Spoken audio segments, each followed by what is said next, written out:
G'day YouTube, Range Rise here for part 2 of my Toku night.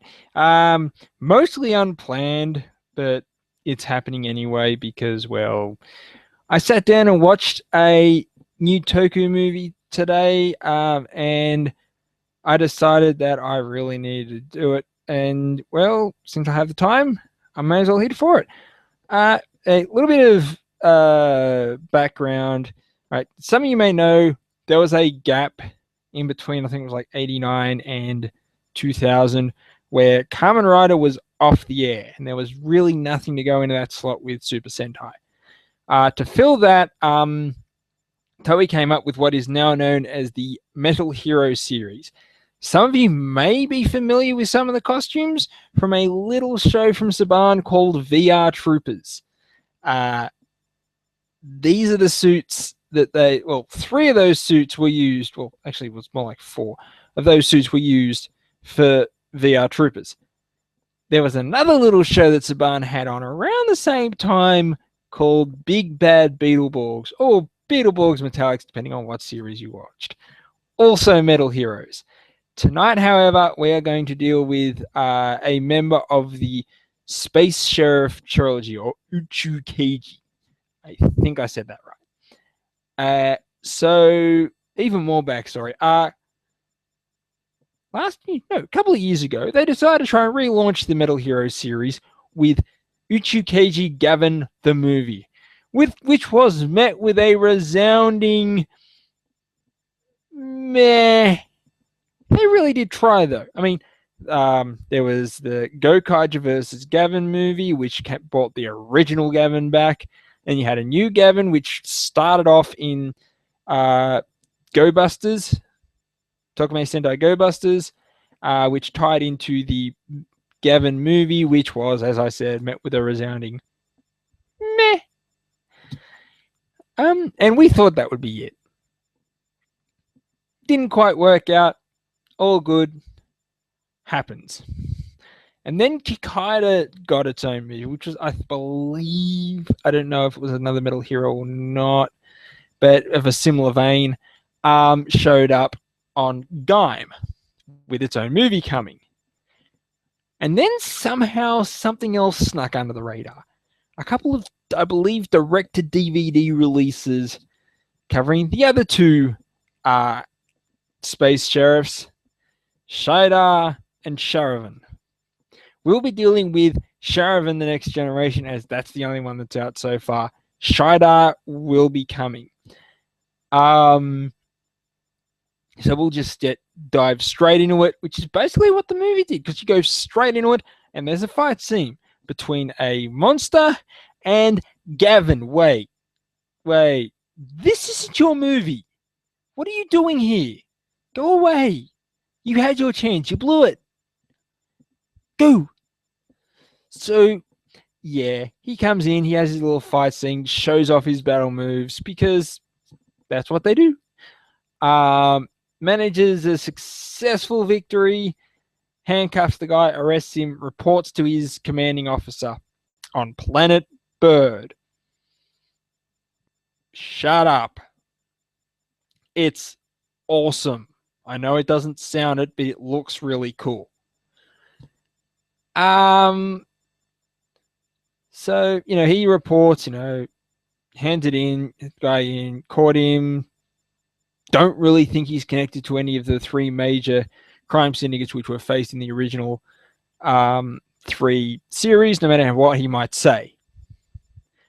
However, the fact that all of these copycats have showed up all at the same time means they're obviously connected. And they are. This blue bird-headed chick that shows up throughout the movie. We'll get to that in a minute.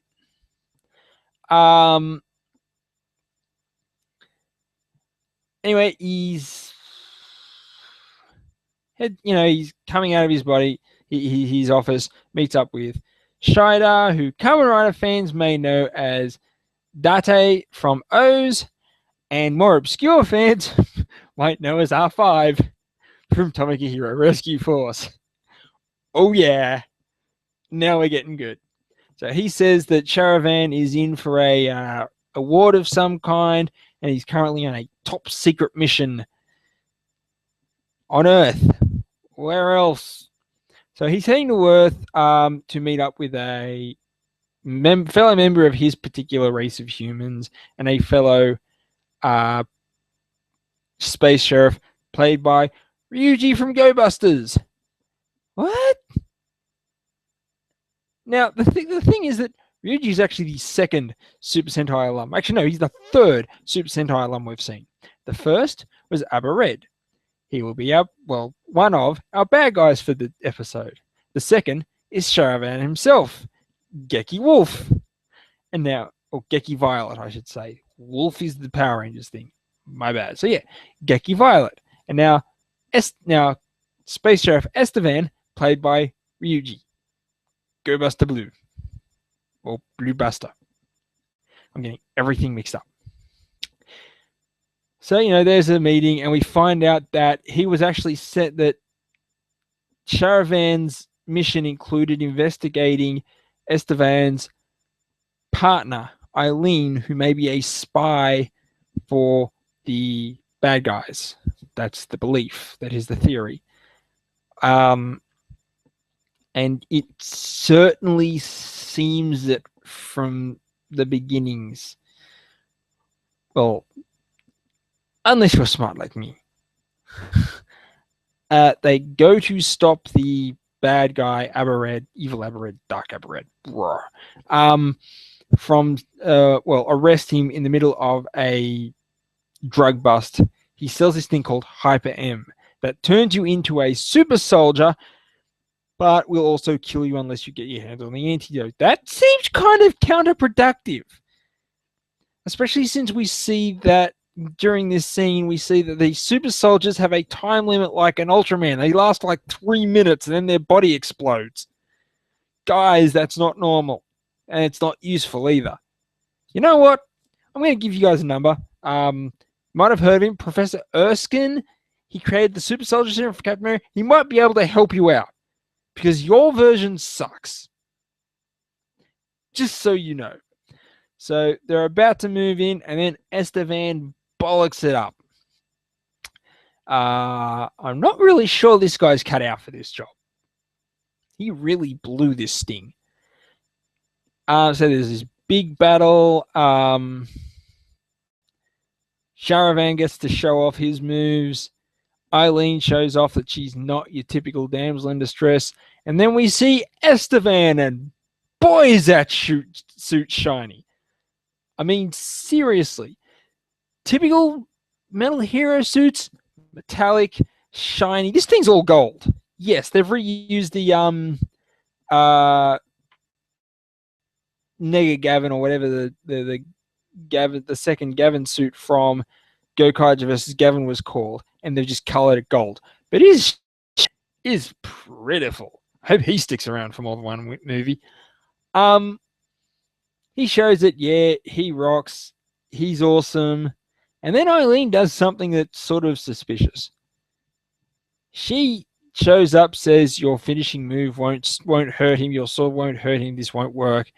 Goes point blank on the monster he's fighting, turns the power of the gun down, and then pulls the trigger. I think she might be a spy. Just a theory.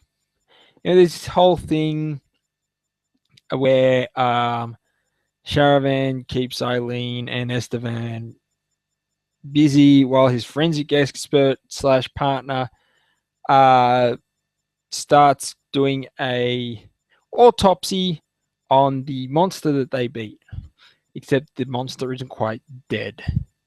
Eileen panics, goes to rescue him, and just as she's about to seemingly pull a weapon on Sharivan, she gets shot by Estevan, who seems to have a mental breakdown. Seriously, he just mentally collapses, except he's then seen meeting up with the bad guy and asking for more money, and it turns out he's the spy after all. That actually makes a little bit of sense. No one is that clumsy. No one is that stupid, except maybe me. So yeah, he's the bad guy. Sharivan figures it out meets up with the monster who escaped, and we find out that the guy is actually a missing space sheriff who underwent a procedure to go into deep cover, so deep Eileen was the only one that actually knew what was happening. And then he dies in an explosion. Hooray! You know, there are a lot of characters dying. It kind of sucks. So Sharivan goes, confronts them, the bad guys, manages to fight through them all, goes up against Estevan, is pretty much kicking his butt, and then he pulls out his hostage, Eileen. Now,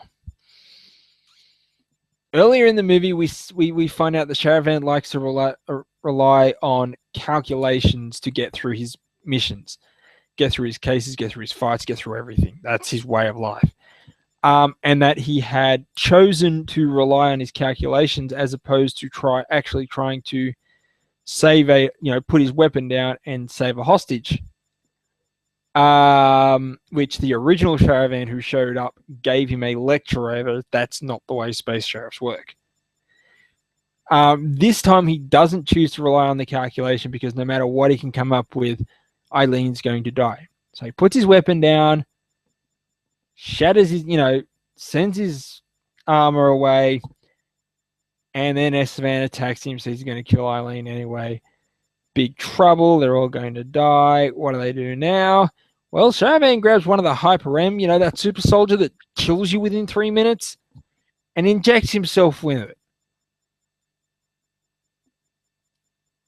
Okay, dude, I get you've got a job and you've got to save the girl and everything. Is that really the best way you could think of?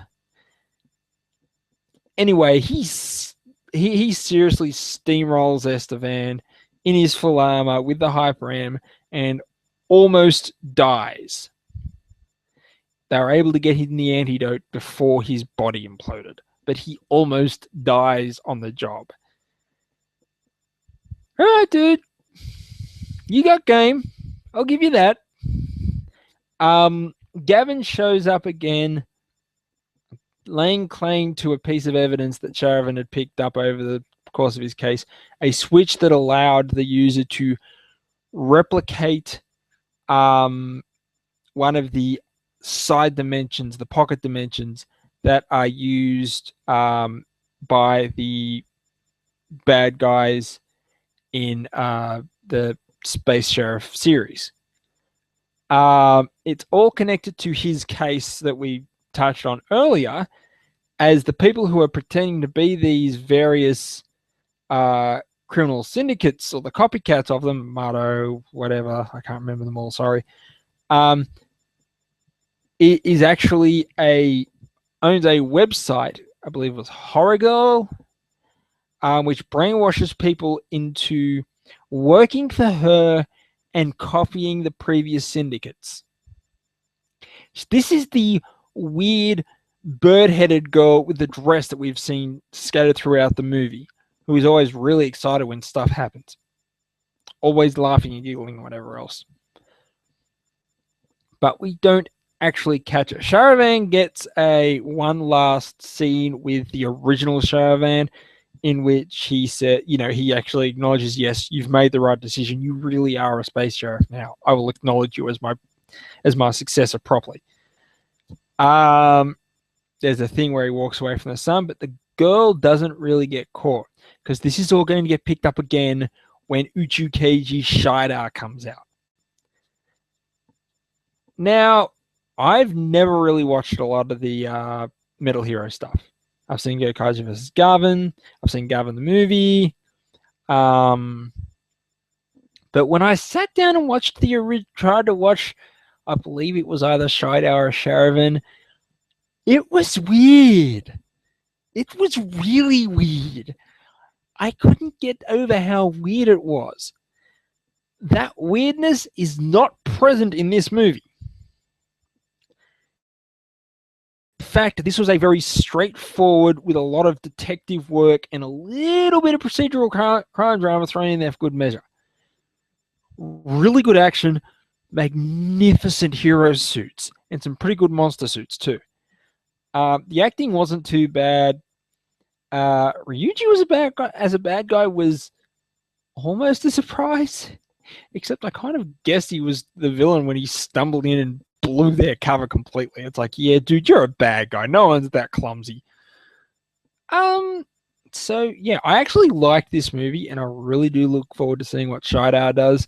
I will do a short review of that when it comes out. Until then, this is Ranger of Oz, and I am absolutely done for the night. Okay, unless I hear from the ACCC or something really awesome happens, this is me done for the night. You've got your two. You don't need any more. I'm done. I'm going to bed, or maybe not. I'll catch you all next time. See ya.